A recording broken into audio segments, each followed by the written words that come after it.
Bom dia, meus queridos. Bora dar continuidade ao capítulo 9, Brasil Império, Primeiro Reinado. As atitudes de Dom Pedro I geraram descontentamento entre os brasileiros. As medidas centralizadoras do imperador, a dissolução da Assembleia Constituinte, assim como sua relação com o Partido Português, eram sinais de uma possível aproximação com o governo de Portugal. A reação dos brasileiros não demorou. Em algumas câmaras municipais surgiram movimentos contrários à Constituição. Em Salvador, na Bahia, houve a ameaça de separação.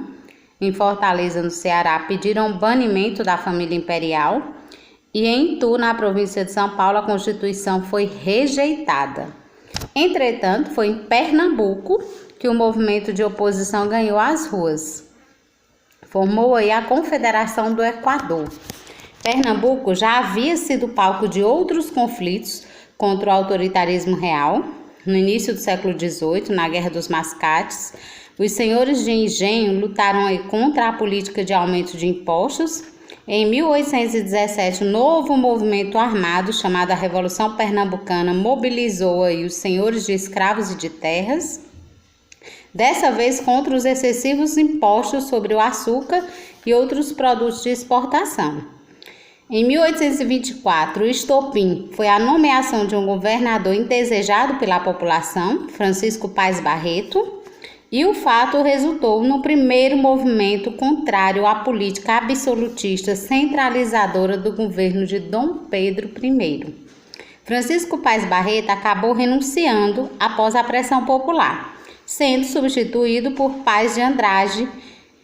E Dom Pedro I, sabendo aí do ocorrido, exigiu a posse de seu candidato novamente, mas foi ignorado aí em seu pedido. Em 2 de julho de 1824, Paes de Andrade proclamou a independência da província de Pernambuco e a organizou da Confederação do Equador. Teve início o objetivo dos integrantes do movimento da Confederação do Equador era reunir as províncias do norte e do nordeste do Brasil em uma república representativa e federativa nos moldes estadunidenses e, na prática, uniram-se aí à causa vilas da Paraíba, do Rio Grande do Norte e do Ceará. O movimento foi liderado aí por intelectuais e grandes proprietários de terras, além do jornalista Cipriano Barata, proprietário do jornal Sentinela da Liberdade, na Guarita de Pernambuco, e Frei Joaquim do Amor Divino, conhecido aí como Frei Caneca. Os líderes aí pernambucanos convocaram uma constituinte para organizar o governo. Foi aprovada uma constituição provisória, que tinha como modelo a da Colômbia. Uma das medidas tomadas foi a abolição do tráfico de escravos no porto de Recife, e isso aí desagradou as elites agrárias, que haviam iniciado o movimento. Afinal, ao defenderem a independência da Confederação, elas queriam um Estado que lhes assegurasse a propriedade, o que significava a manutenção do latifúndio e da escravidão. A reação do governo imperial foi imediata e violenta. A participação das massas populares colocou em risco o poder dos grandes proprietários na região, os quais, temerosos, passaram aí a apoiar as forças imperiais. Enfraquecidas e enfrentando aí duas forças de oposição, as massas populares resistiram até novembro de 1824, quando seus últimos líderes foram presos e começaram a ser julgados. Diversos líderes aí do movimento foram condenados à morte.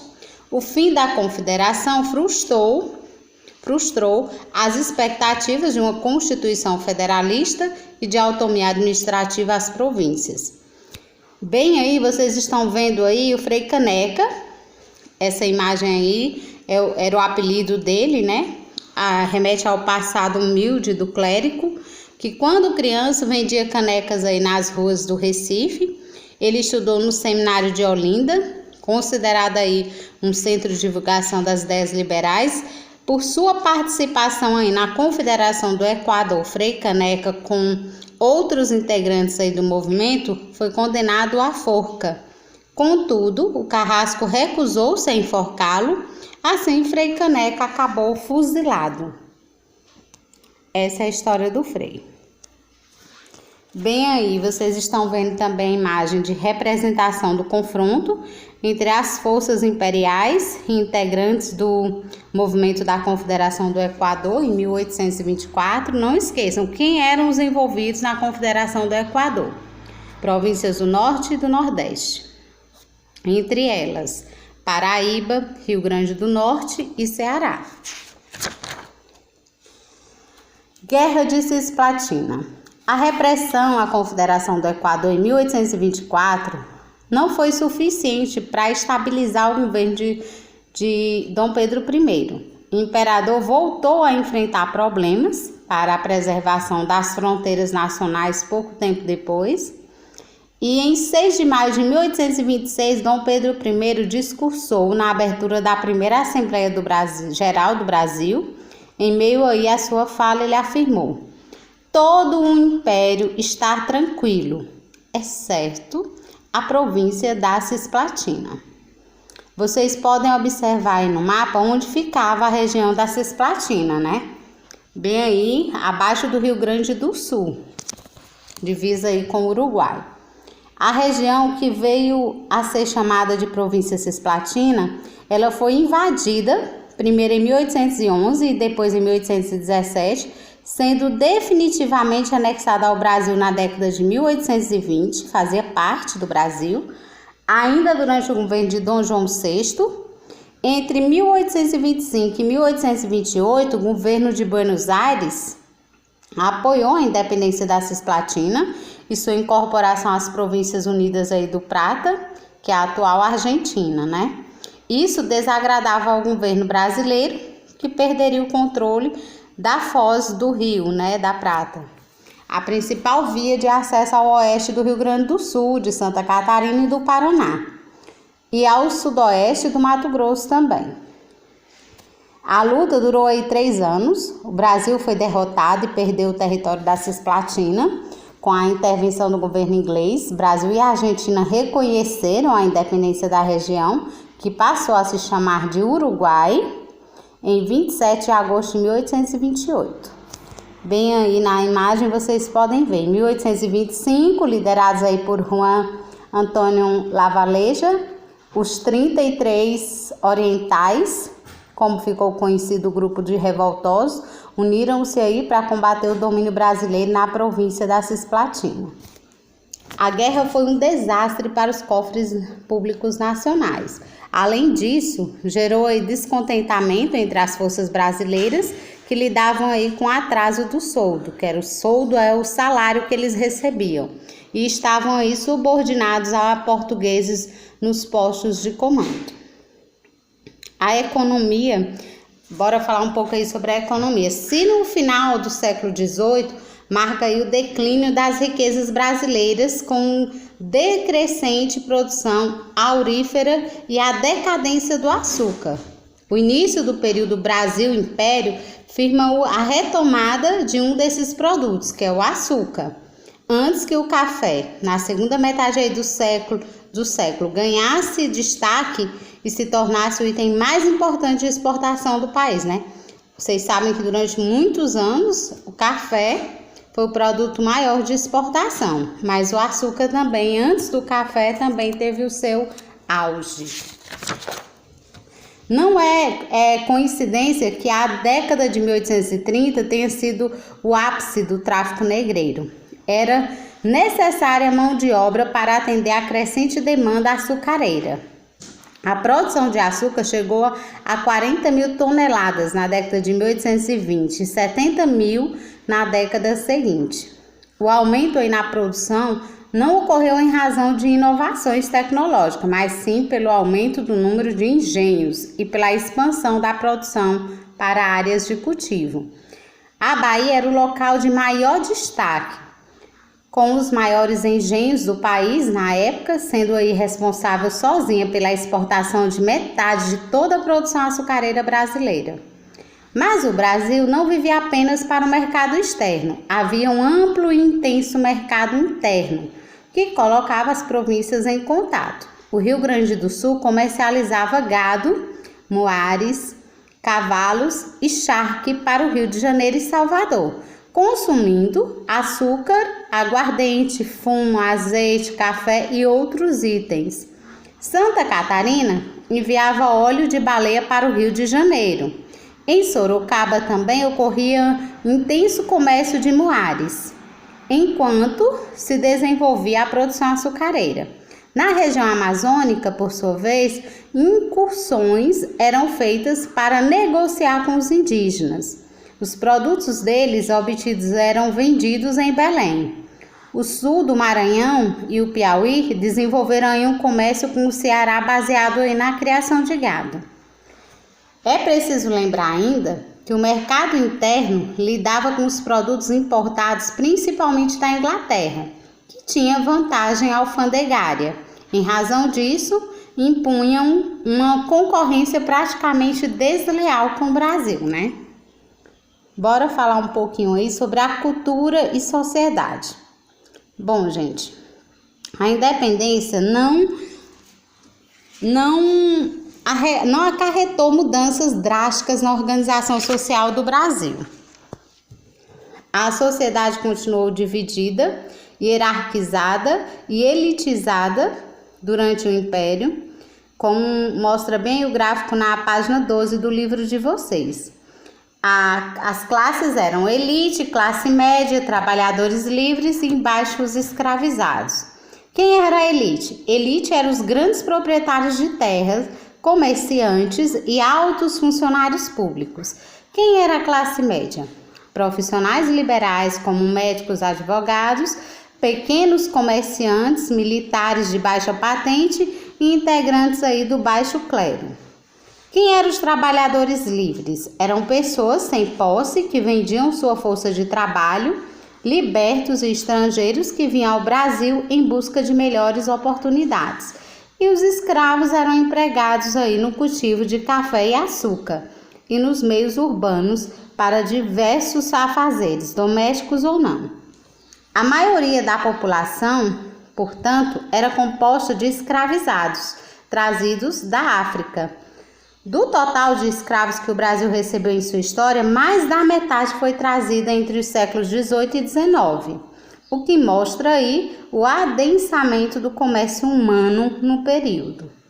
Em razão das negociações com a Inglaterra para estabelecer um tratado pelo fim do tráfico, iniciadas aí na década de 20, houve aí uma verdadeira corrida por mais escravos, aliada, como vimos, à demanda econômica por mão de obra para o cultivo de açúcar e futuramente para o café, elevando ainda mais o número de africanos trazidos aí para o Brasil. Influências europeias no Brasil. Com a abertura dos portos, as nações amigas em 1808 vieram para o Brasil joalheiros, cabeleireiros, perfumistas e vários outros. Os serviços disponibilizados por esses profissionais contribuíram aí para consolidar a influência dos costumes europeus no modo de vida da elite brasileira. Entre as formas de diversão de classe abastada, ganhavam popularidade os bailes e as partidas, também chamadas aí reuniões noturnas, em que as pessoas se encontravam para conversar, exibir suas melhores roupas de festas. O espaço público, assim, passava a receber a mesma importância que o espaço privado. Para a elite, especialmente para aqueles de origem europeia, não havia interesse em adotar os hábitos locais, pois se acreditava que os valores a serem admirados e copiados eram os dos europeus, que eles eram considerados os mais civilizados. Para a parte da população com menos condição financeira, a rua era o espaço de excelência para o divertimento e os encontros, assim como também as tabernas e os botequins, né? Que são os famosos bares.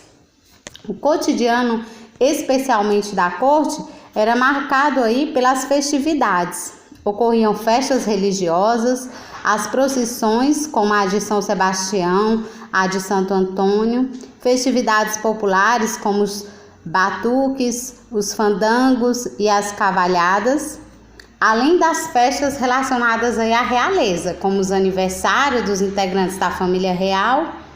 Nos ritos religiosos, membros do clero organizavam o evento, enquanto nas festas populares a liderança ficava a cargo dos imperadores do divino, personagens eleitos aí para representar o imperador durante o período dos festejos.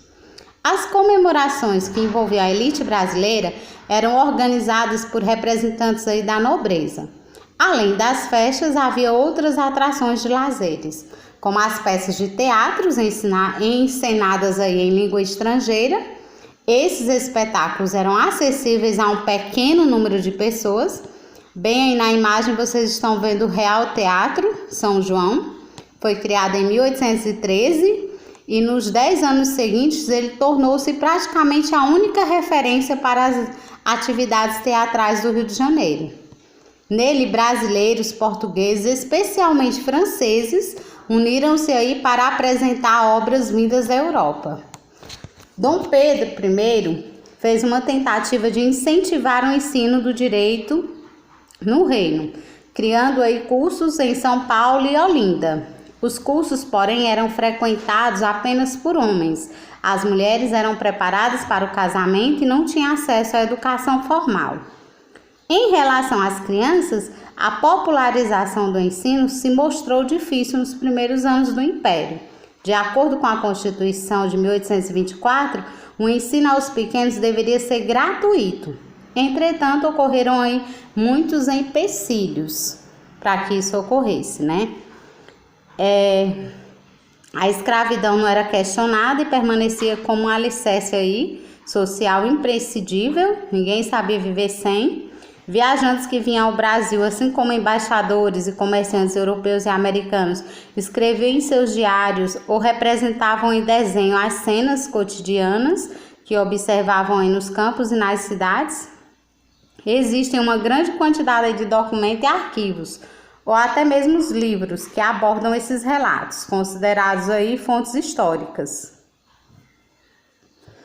Os franceses Jean-Baptiste Debret, o alemão John Moritz Rugendas e o inglês Charles Lancet, eles registraram aí por meio de relatos e desenhos também o cotidiano das pessoas que vinham ao Brasil durante o primeiro reinado, apesar de representarem a realidade brasileira sob o ponto de vista europeu, né? Suas obras são também fontes históricas importantes.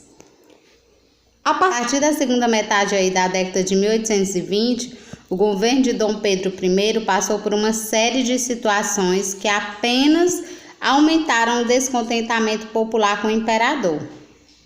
Após a morte de Dom João VI, em 1826, o trono português foi disputado entre Dom Pedro I e o seu irmão Dom Miguel.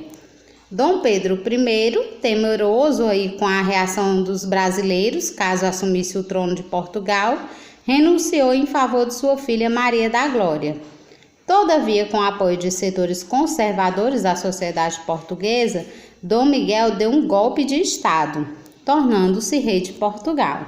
Para defender os interesses da filha, Dom Pedro I acabou se envolvendo aí nas questões lusitanas, deixando mais os assuntos brasileiros aos cuidados de um ministério formado por portugueses. Havia o medo no Brasil de que o imperador retomasse os laços com Portugal ou assumisse os traços autoritários, favorecendo os portugueses também em território nacional.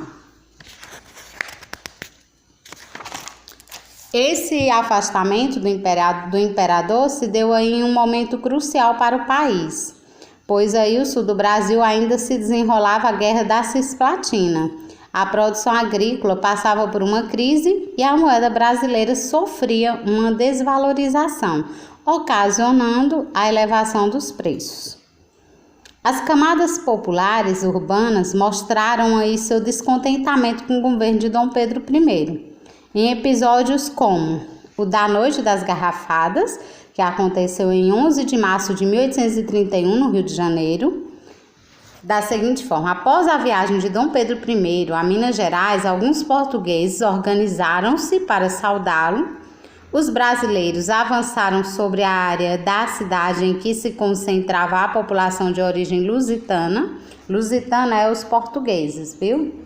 Em um local que era conhecido aí como Quarteirão Português, destruindo os preparativos para a festa de saudação. Os portugueses revidaram e o tumulto perdurou aí por 3 dias. Esse episódio é um exemplo de como a tensão entre brasileiros e portugueses estava acentuada. A Noite das Garrafadas foi antecedida pelo assassinato do jornalista Libério Badaro, do editor aí do jornal Observador Constitucional, um periódico de caráter liberal que tecia duras críticas ao poder de Dom Pedro I. Badaro, por meio aí do jornal, incentivou manifestações comemorativas das revoluções liberais que aconteciam na Europa, como a queda do rei francês Carlos X, as agitações que se seguiram aí pelas ruas de São Paulo resultaram em várias prisões que foram aí duramente criticadas aí pelo Observador. Libério, na noite de 20 de novembro de 1830, foi vítima de uma emboscada e morreu em consequência de um tiro no estômago.